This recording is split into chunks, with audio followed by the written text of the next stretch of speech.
Yeah, so P2 looked like he was in a golf cart, was joining Kay Adams on her show Up and Adams.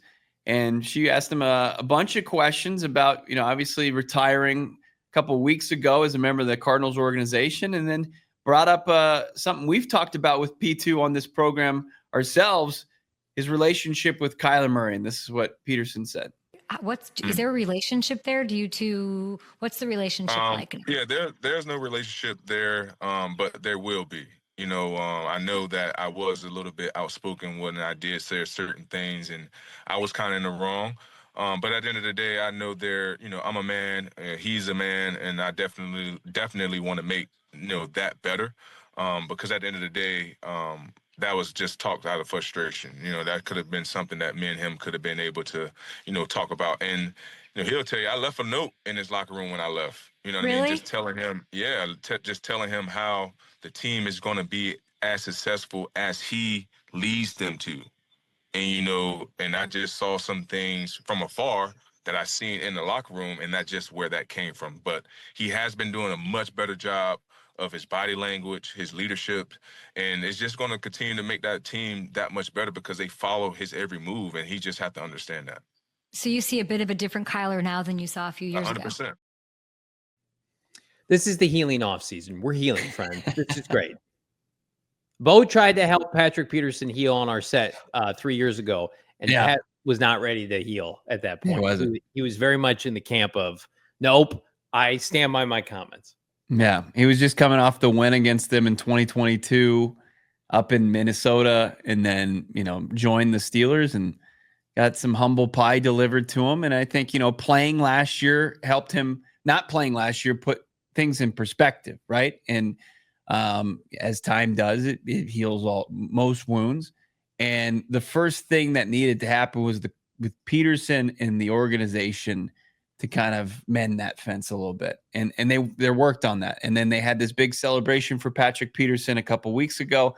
And I'll tell you, I think Kyler Murray not being a part of it and standing his ground and being upset with the disrespectful comments that Patrick Peterson said a couple of years ago on his cousin's podcast, I think that's the right thing. I don't want to see some facade, fake Kyler Murray, oh, welcome back, Patrick Peterson. Let's just sweep everything under the rug. I think that would be disingenuous. So for both of them to kind of be authentic and say hey, yeah, we don't have a relationship, but I do want a future of reconciliation with Kyler Murray. And, in Peterson's way, saying he was wrong. I know he didn't fully, take full accountability for it, but that was Peterson trying to say he was in the wrong. And look, this is a step in the right direction.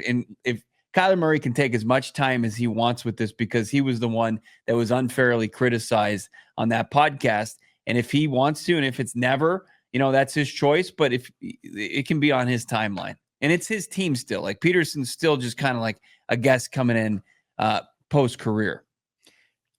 I think the most unfortunate aspect of those comments was it was in a time where Kyler Murray needed support, and it was only getting it from a select few of people, this show included. But it almost felt like Patrick Peterson was piling on. He was. I mean, it was doing that podcast, and they were trying to get picked up by the algorithm, and let's get clicks. Let's be trendy, right?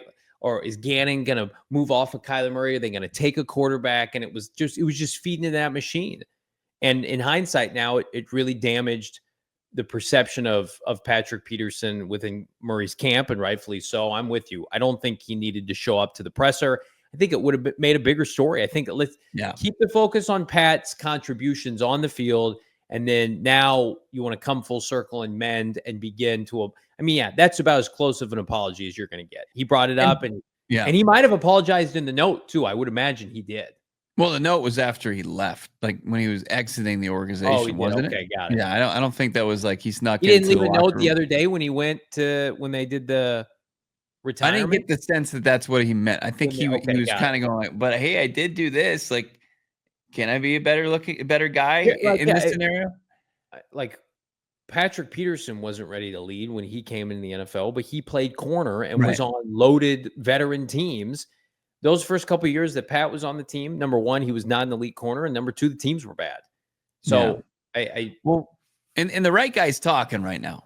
But Kyler Murray doesn't have to say anything No, about he doesn't this. have to acknowledge it. We didn't bring No. it up when we sat with him last month. We could have brought Right. it up. I mean, the focus has to be on this year and the team. And Pat can bring this up because it's timely, because he's retired and he's technically in the media now. So I don't want the Cardinals, and if this is my argument for everything.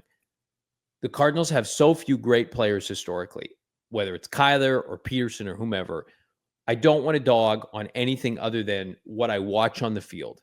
Mhm. Like, that's what I want to focus on. Your play in the fourth quarter against the LA Rams, your play in the first half against the Seattle Seahawks, all this extra stuff. It's like, I want you guys to get along. I want this fan base to celebrate the great players that they do have. And so I'm glad, number one, I'm thrilled Patrick Peterson is back in the fold, and I'm thrilled that now he's doing the rotation to make amends. That's great. It's exactly what he needs to do. Yeah. I see Sag saying Pat Pete is a distraction where these don't bleed together.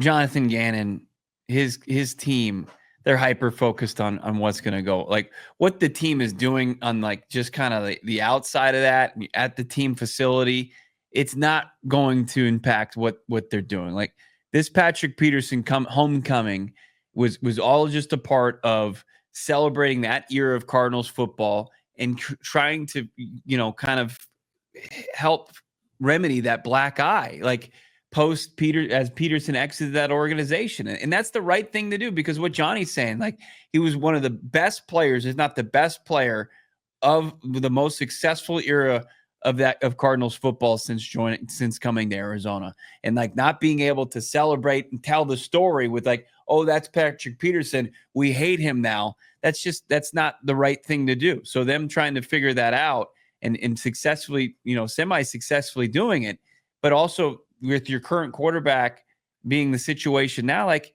not everybody has to love each other, guys. Like it doesn't work. It does, like, think about your workplace, think about your family dynamic. It doesn't always work like that.